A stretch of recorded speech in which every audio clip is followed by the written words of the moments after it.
Hi, Maud. This is Ray Bone, your lobbyist. I just want to do a very quick update. Things are starting to break open a little bit. The We do know the Environment Finance uh, conferees are working as we speak, and they're trying to close up that bill.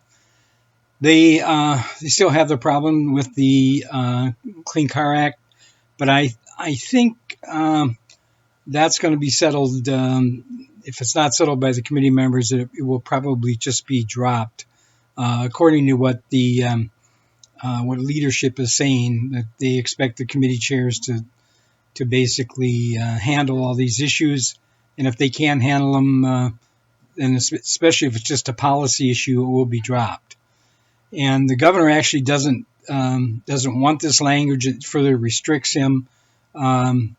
It would restrict the MPCA, and he clearly has the authority to do what he's asked the PCA to do in implementing the California standards into the air emission standards. So anyway, we'll wait and see if there's going to be a compromise on that.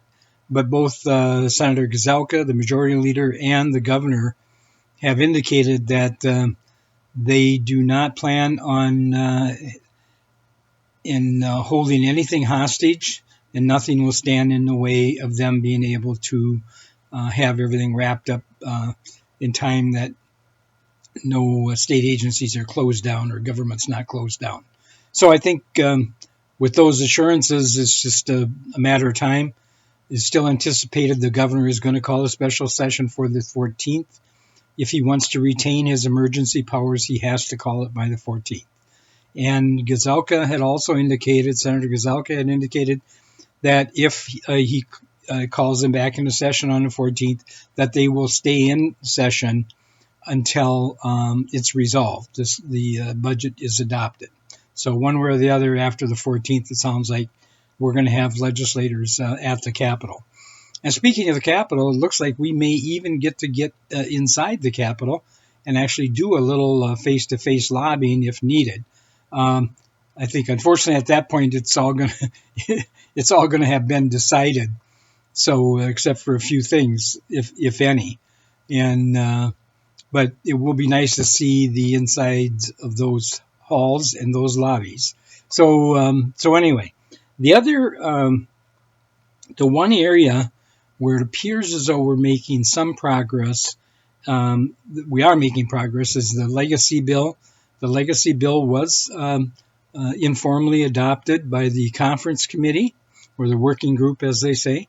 A spreadsheet has been published, and the language has been published as well. And if you want the links to those are available in Emily's narrative that she's sending along with this. But you can just go to the schedule portion, combined schedule portion of the this week's schedule, and you'll see what's being heard. And legacy is one of those, and that information is available if you just click on that. So, and in terms of the legacy, we actually, I think, did fairly well. I know there's a lot of interest in the consolidation study that Representative Torkelson had recommended and was in the House bill.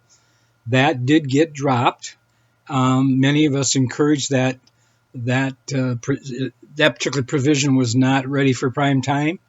If it's something that needs to be discussed, we're very willing to sit down and discuss it, and spend some time looking at a scope of the project and who would be conducting the study, and a number of other variables that we would want to be involved in. I think it would only be good to do that, so that if you're going to spend $263,000 on a study, it should have some credibility. And I think that would give it additional credibility if the legislature decides that, in fact, it does want that. No one else was actually calling for it.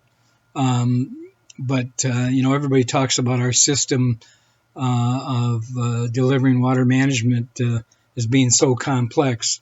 Well, it is complex, and the fact of the matter is managing water is complex. And with that being said, we're still way out in front of by far most states in managing water, the water of the state of Minnesota. So we know how to do it, and we don't necessarily have to follow anybody else's lead on that. Just because other states do it other ways, that's fine.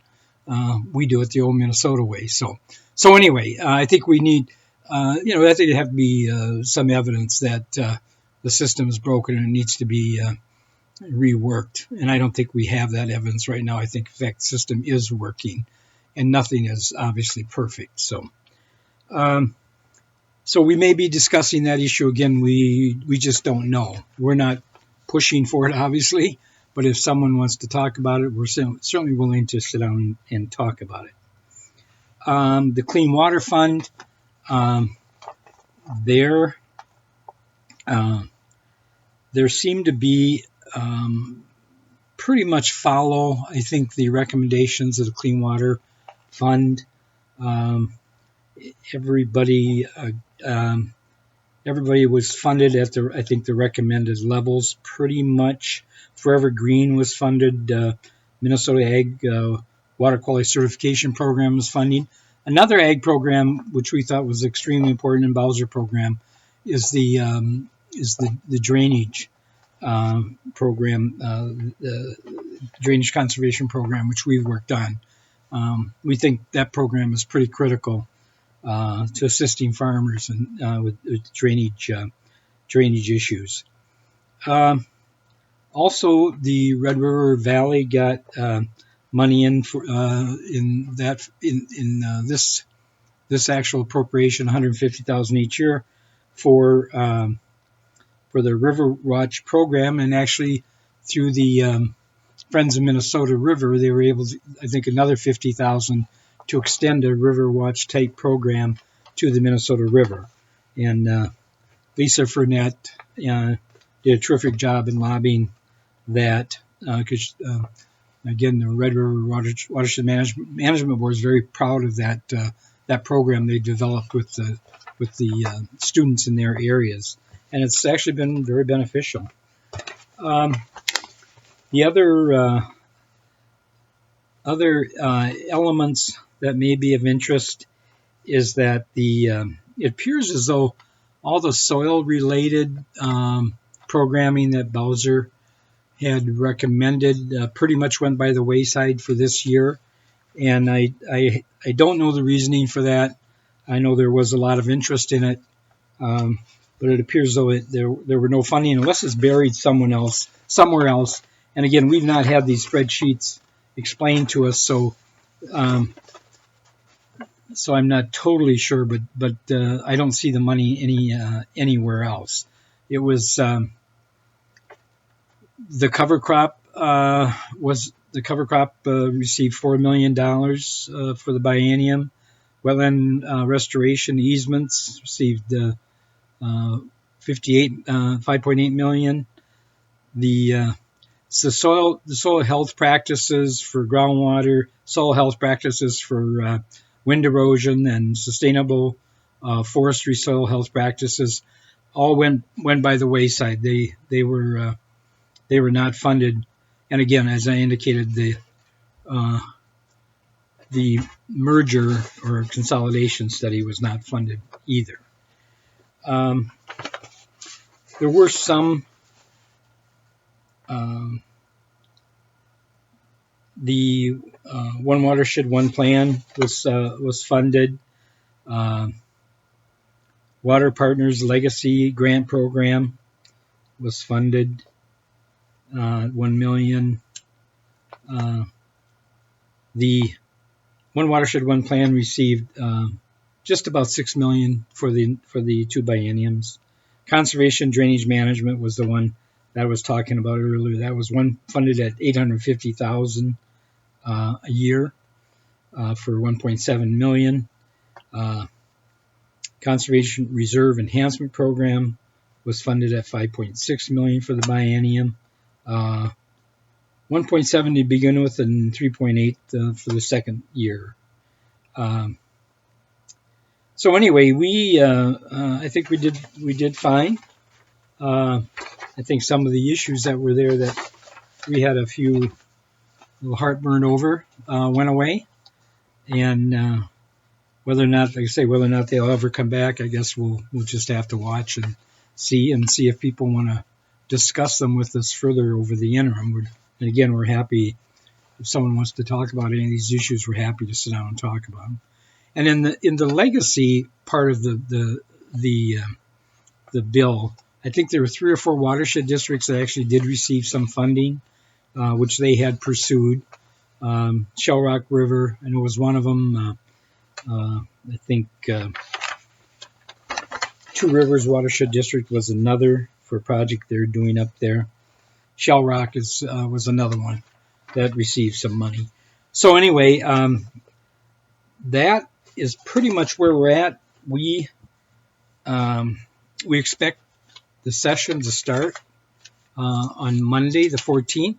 The governor has indicated that was what he wanted to do, but he's not indicated that's what he's going to do, I guess is maybe the best way to put it.